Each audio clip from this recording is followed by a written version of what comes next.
The 9th National Bioethics Forum that focused on ethical considerations in COVID-19 participated by national and international speakers in the field who have extensive discussions on this subject. Among national speakers was Dr. Zahid Al-Mandhari, a radiation oncologist at Sultan Qaboos Cancer Center and a member of the National Bioethics Committee.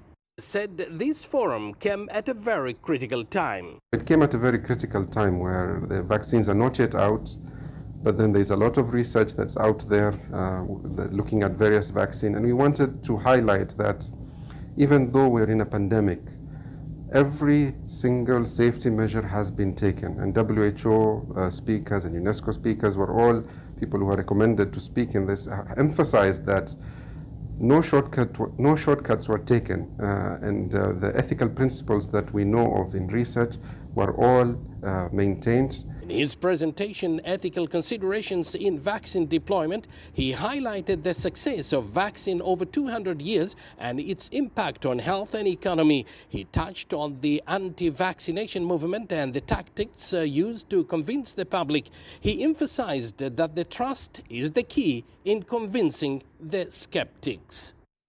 Well, when we talk about coronavirus and the general public, this conference was really important to emphasize two things. We are seriously looking at what are the ethical implications that are there when it comes to research, but also the ethical implications when it comes to distribution and deployment of the vaccine.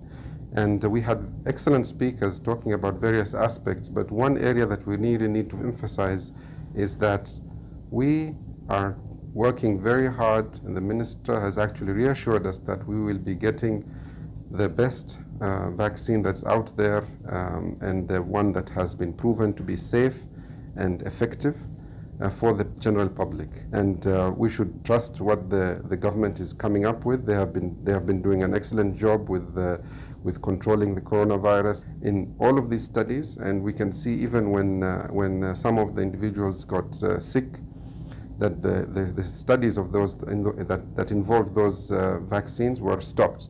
So clearly, people are looking into this very seriously. We don't want to just use a vaccine, even though if we can save lives earlier, we want to do that.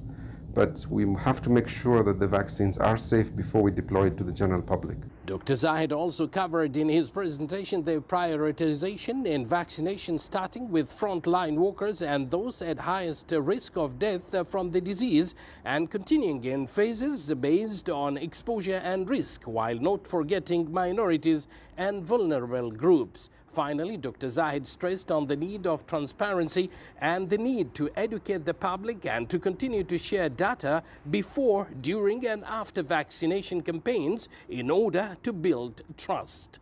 Abdallah bin Ahmed Rubaiey, Sultanate of Oman Television, Muscat.